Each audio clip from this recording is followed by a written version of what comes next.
Hello and welcome to the Harwood Report for October 22nd, 2017. The Harwood Report is presented by Trade Academy, and I am your host and the founder of Trade Academy, Keith Harwood. Let's get right to it. The normal disclosures: all services and content provided in this video are for educational and information purposes only and are not intended as legal or financial advice. These are options, strategies, and directional trades that I am looking at. These are not considered trade advice by any means. Do your own due diligence before entering into any trade.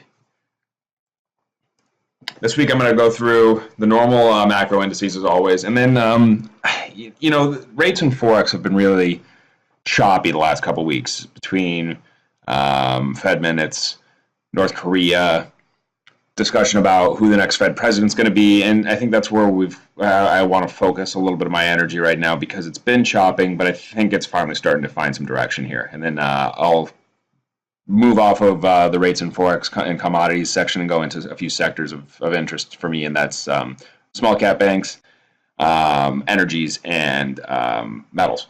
So with that, why don't we go straight to CNN's Fear and Greed. First things first, I've talked about this before. Fear and greed, it's up to 90 again. It started to pull back with that consolidation, and then, on Friday we had that rip higher after the budget deal was announced, and people started talking more about tax reform again, and I think that got the market a little bit excited for some potential infrastructure plays, increasing rates, et cetera, et cetera. The fact that fear and greed is at 90 is not a bearish indicator. It's just maybe a sign for me that the market will be focusing again on a little bit of consolidation and some sector rotation. So with that in mind, I'm going to get straight into the actual charts here and talk through what I'm thinking for the week. S&Ps are the first one, SPY. Friday was just a massive run right to 257. It's clearly a bullish chart, but every time we get this kind of froth and this kind of distance away from the 10 and 20 moving average, we tend to get a little bit of sideways chop afterwards. So I think, if we look at something like what happened in September here, where we had the big run up and then a little higher before some consolidation, and that's kind of my base case right now for the S&Ps, barring some new fundamental input that changes things. I expect to get a little bit of a move, maybe towards, 258. The move here went from really 249 up to 250. So maybe we go towards 258 and then consolidate around 258 while the moving averages catch up. That's the way I'm going to be looking to play for this week is, just a little bullish and then sideways to let moving averages catch up and fear and greed come back down. We're in earnings season. That stuff tends to make the market move a little bit sideways until we start getting some clarity on how good earnings are coming out. So, talk is still on tax reform and what that's going to do, but it looks to me like the technical indicators are still on the bullish side. It's just more on the consolidation now that we've gotten this big move on Friday.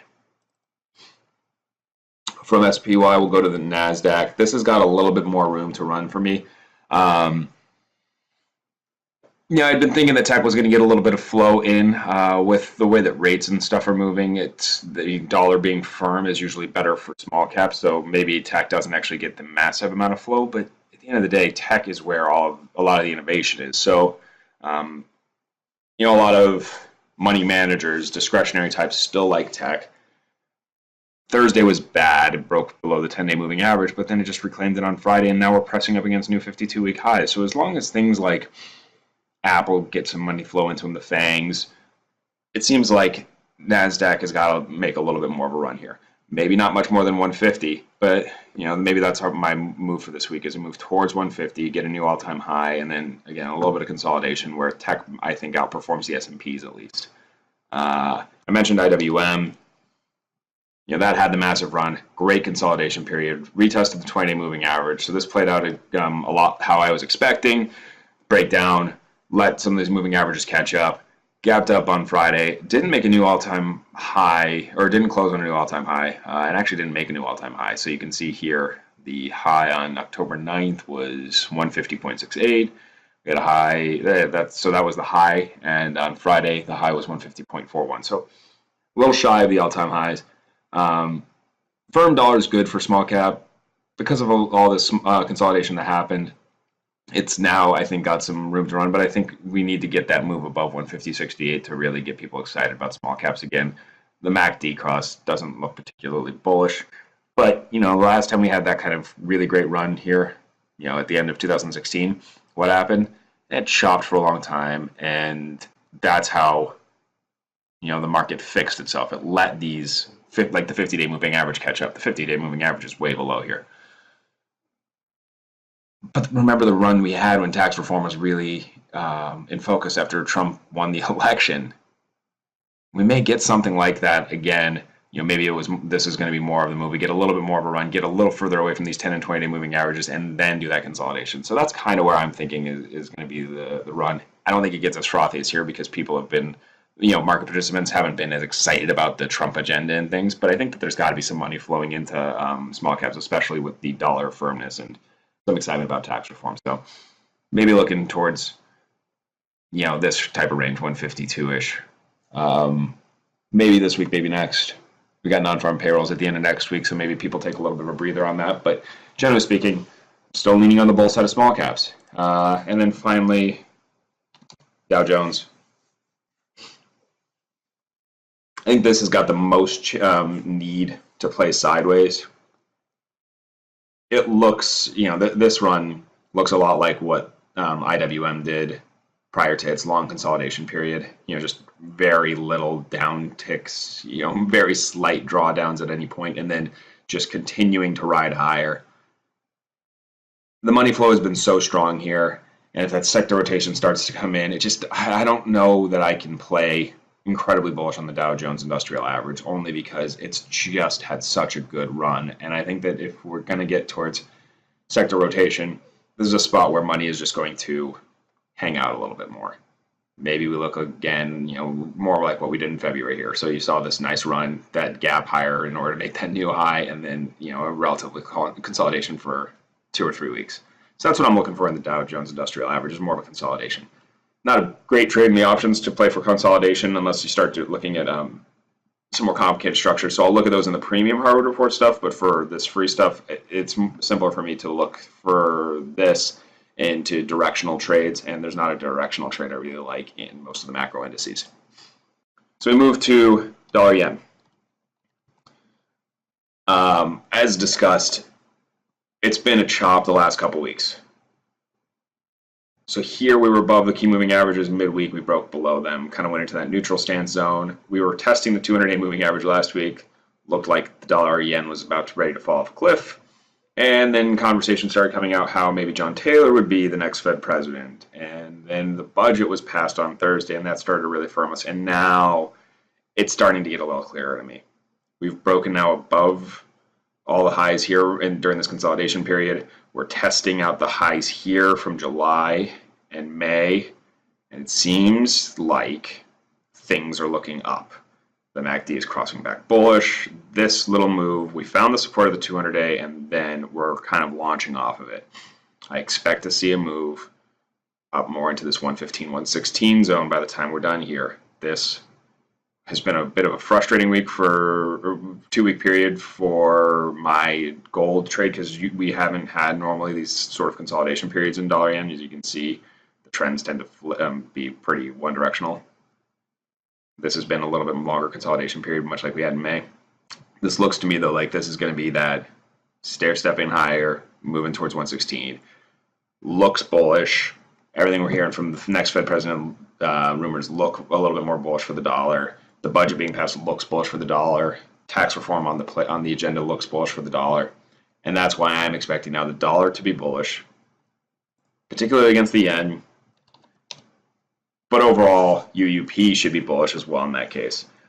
I'm expecting, if this plays out the way I'm looking at it, this is not going to hold. We tested that the 100-day moving average and sort of briefly failed during this little consolidation period in dollar yen. Now I expect that to break through, pushing towards this 25 area. I mean, really, the last area we had a lot of trading volume would have been just below 25 at 24.85 zone. I think that's a good intermediate target. Probably doesn't happen in a week, but over the course of the next couple weeks, and get a trade off of this, which I think is interesting as a result. You look at UUP, vol is kind of where it normally is, just under 7%. Realized vol has been a little bit low recently, as we've seen in those charts. But traditionally, the vol's around that 7% level. If I have a directional bias, I think that there's some, an edge here to being long a little bit. Volatility is starting to pick up, you can see. So I like going into November 10th where that vol is a little bit trading at a discount. I mean, you can go back a little further, but I want to get some gamma here. November 10th, 24.5 calls for a dime. Give me a pretty good R&R there for that move towards, that 24.85 zone I was talking about, right? So, risking a dime for something that could be worth 35 or 40 cents in my sort of scenario here, and giving myself a little bit of time for that to play out, I think makes sense. This would give me 3 weeks. It gets the non-farm payrolls number. A lot of stuff here just makes a lot of sense to me as a bull on UUP. I looked at that 2 weeks ago, and we ended up with a chopping trade for 2 weeks. I think this time it actually does look ready to move, though, and so that's one of the trades I'm looking at. I do like the dollar here, and because I like the dollar, obviously that means I'm going to be bearish on gold. Gold's testing at the 100-day moving average here. It looked ready to just collapse at the last non-farm payrolls on October 6th. Then the North Korea stuff started happening. Then there was the stuff with the Fed. Now that the Fed is actually looking to be bullish the dollar, the Fed president discussion, with John Taylor being in there and Powell, that looks a little bit bullish the dollar. North Korea is back in the back seat. Tax reform, bullish dollar, pushes gold down here towards the 200-day moving average and maybe through it. But gold on its own isn't the best or cheapest volatility. I actually like the miners better for this play. The other reason I like the miners here is that it's already testing the key moving averages. So there's, we get below the 100 and 200-day moving average here, which are basically sitting on top of each other right at 23 bucks. You get some good downside here towards the, maybe even down towards 21.5. Retest the low that we've held, markets held in March, May, and July. And it seems to me like that's kind of the direction this is going. Just looks ultimately pretty bearish as long as we get below these key moving averages, and also obviously below here's the low here at 22.81, which was right before that non-farm payroll number. The non-farm payroll day was October 6th. That low was 23 on the nose. So 23 is a really key level. If GDX gets below 23, it looks like it just looks bad. There's a lot of potential for stops at 23 bucks between the low here and these moving averages. So when I look at GDX, the other reason I like GDX is not just that, but if I look at this volatility, I've talked about this before, implied vol 21% is incredibly cheap even for the last 6 months. If I go back for a year, it's ridiculously cheap. This is something that normally traded in the 35 to 40% range. Usually when gold is bearish, that's bearish for volatility in gold and the miners, but this is just getting out of hand. I mean, I get it, realized vol's been low, but if we hit all those stops that I'm looking at 23, this realized volatility is going to spike. And I think implied volatility returns towards 25-ish% just to get back to a cheap level instead of an insanely cheap level. To start, I'm looking at the stuff for next week. October 23rd, October 27th, 23 puts this Friday, they're 13 cents. This hits exactly where my stops are. And if we find support at 23 and bounce off, I'm only risking 13 cents. I could look a little further back and get non-farm payrolls looking into the November 10th options at 21.5%. So I think that's if we open up weak tomorrow morning, I may not chase the gamma here. These 23s are just going to be too expensive, and some of the momentum will have already been out of the market. So I'll look back towards November 10th and maybe look into the 22.5 or 22 puts even, as long as they stay volatility cheap. That's more for a grinding lower as opposed to spiking lower. So if the stops are already hit too early on Monday morning and I can't do anything with the October 27th options, I'll look back a little bit in the term. But if the market stays above 23 and I've got some leverage here, this is where I'll be looking to start the week. GDX, I think, just has a lot of really good downside here. So I like that one a lot. Moving on from GDX, let's go to, I think we're going to do USO next. Yeah, so let's go over to the oil, because I think oil is important to look at here before I look at XLE.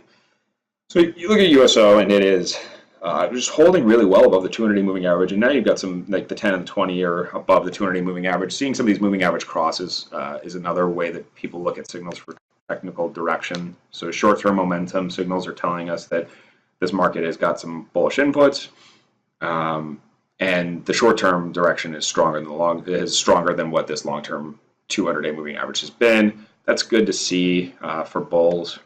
MACD looks, slightly bullish, but generally speaking, it looks like oil should continue to stay firm, especially with what's been going on with Iran and Kurdistan and everything else. So I think that there's not a real strong reason for me to expect oil to collapse.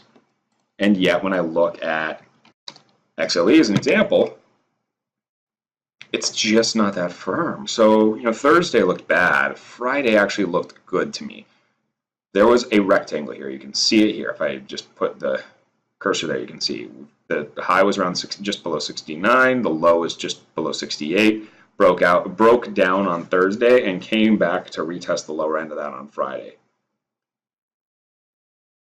If oil is this firm, I expect to see money flowing into energy names. I'm not quite sure why it's not happening that way right now. It just seems though if oil stays firm that these companies are going to make more, or going to start making some money. That should put us back into this box. And really, I think that this failed breakdown could turn into a test of the highs here at 69. That gets us above all the moving averages and pushes us for a potential breakout. So XLE gets interesting there. It's a bit of a complicated trade. I need to see us get back at least, above these levels here around 67.85 and start getting some trade here, around 68 bucks to confirm to me that, this breakdown was a failure. To get the momentum to the upside, we got to break out above 69. So there's a little bit of room of work to be done. So I need to give myself a couple of weeks for this to really play out. But I think at a minimum, we're looking into a press of $69. And if I look at November 3rd, well, first off, let's look at volatility here. It is just staying dirt cheap because realized vol is staying dirt cheap. I think it's going to start to break out here, though. If we get to that upside, then that breakout happens, then this volatility could really pick up. For now, I'm going to look at November 3rd just because volatility is low. Saw a good buyer here. Sorry, I think it might have been a seller of the November 69 calls on Friday. So, somebody's playing for that. Well, we're not going to break out of the box to the upside.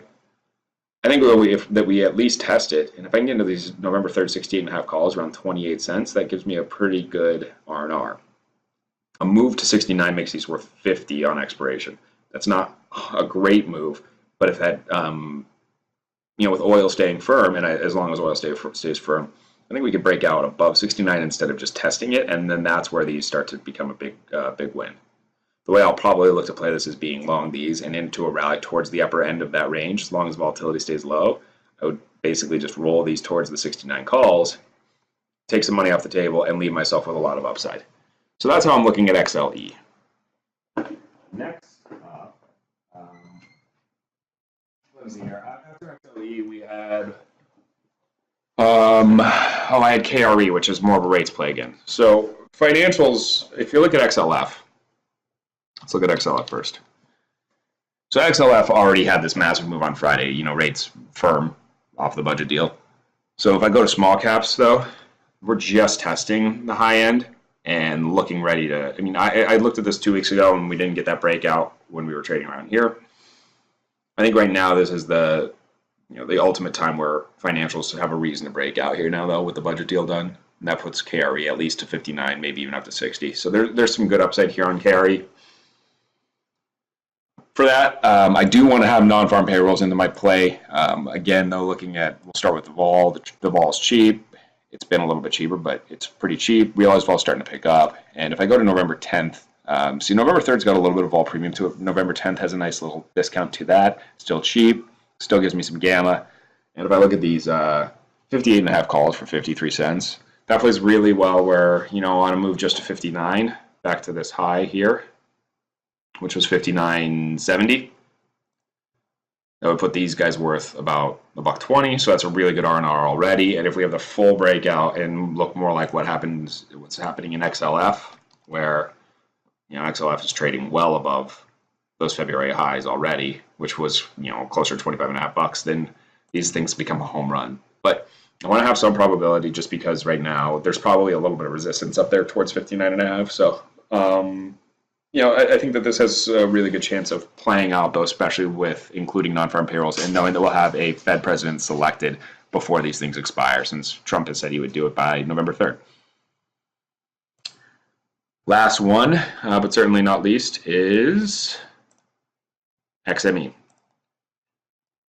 So XME is an interesting one to me. It is metals and mining, so given that I have bearish bias in gold, I would traditionally think that this might have a little bit of a pullback element to it, but there's some base metal impact here. And if I look at DVB, that had a little bit of a pullback, but it still looks pretty good. If I look at copper, copper's trading here near highs. So, there's some reason here for me to think that maybe XME is the better way to play the long for any sort of metals in mining, and in particular when I look at the way that it traded on Friday. So while gold was bearish, the metals and miners that include not just precious metal miners is testing the highs here and looks ready to break out. It looks a little bit like the KRE chart. And so even if gold and GDX are bearish, I think XME can still stay bullish. If GDX is extremely bearish, this is going to have a tough time getting extremely bullish, but it actually then gives me a little bit of a hedge, right? So if GDX is stable and XME is bullish, that's great for me if I'm long some calls here. If XME is stable and GDX is bearish, that gives me a really good R&R from being long those GDX puts. Both of them are testing at breakouts, XME to the upside, GDX to the downside, and so that's part of the reason I like this XME is it's a good pair trade, I think, with my GDX.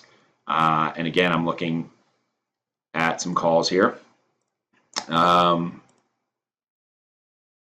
the past, I was looking at these November 3rd, 33.5 calls. I think I looked at those last week. I'm going to go up a strike now and go to the November 3rd, 34 calls. So the breakout happens basically here at $33.43. That gets us above all the trading from the last 7 months. That puts the 34s into focus, and there's a lot of open interest here on the 33.5s and 34s. Paper had been buying both of them. So I think that there's going to be some momentum as we get above there, because I know that paper was buying these and the market makers are short, so they've got some short gamut to potentially hedge into a rally. So I think that this has got some good upside here in the November 3rd, 33.5s, and then now the 34s, where my focus will be this to start this week. And again, it includes non-farm payroll, so it adds another fundamental input that could get a little bit of a vol bid into the end of next week. So that's what we've got for this week, folks. Those were where we're at. I think that generally, as a recap, markets are generally looking for some sideways action, particularly in the S&Ps and Dow Jones Industrial Average, with the potential for a little bit more money flow into the Qs and to small caps, because those had been the laggers the last week or two. I'm bullish the dollar in general, which makes me obviously bearish in gold. XLE, I think, has got to play some catch-up to USO. KRE should play a little bit more of a catch-up to what XLF has done. And XME looks like a good trade on the long side, especially if I'm looking at the bear side of GDX. So, I think there's a little bit of balance here, but a lot of it is that this dollar-yen is starting to get a little more clarity to me after being really choppy for the last 2 weeks. As a reminder, this video is obviously the free video. I give you guys all of this for free. I also do a premium version that expands on some of the other trades I'm seeing out there. So I talk through trade ideas in the S&Ps, the Qs, the IWM, Dow Jones Industrial Average, that play off of some of these theses that are not just for big runs to the upside, ways to make money on sideways trades or on small grinding higher trades that don't necessarily play well for just long outright options. And so I do that in a newsletter that I'll post later tonight. I also do a midweek update on Wednesdays to add a little bit more clarity to how I'm thinking. These are the plays that I'm just looking at every week as I go into these macro setups. I do this. I'm doing this for free for your first month. If you're interested, sign up at tradeacademy.co/Harwood Report. Getting the first month for free means, to me, it's kind of a no-brainer, right? If you don't like the content, if it doesn't fit your trading style, you can always cancel. But I think that if you liked this video, you're going to like the report as well. So it's worth a chance there. It's worth a shot. And at $49 a month, I'm giving you guys a lot of content and a lot of interesting information, I think. So again, check it out, tradeacademy.co/Harwood Report. And I hope to see some of you guys signing up this week. As always, you can contact me, tradeacademy.co or keith@tradeacademy.co. It's the best way to contact me is via email with questions or comments.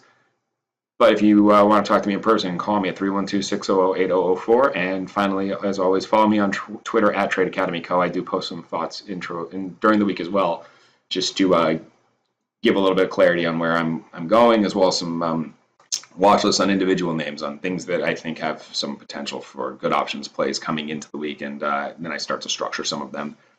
Some I'll post on Twitter, others I do with a premium setup. So anyway, feel free to contact me, and again, I will see you all next week, or hopefully in the newsletter this evening.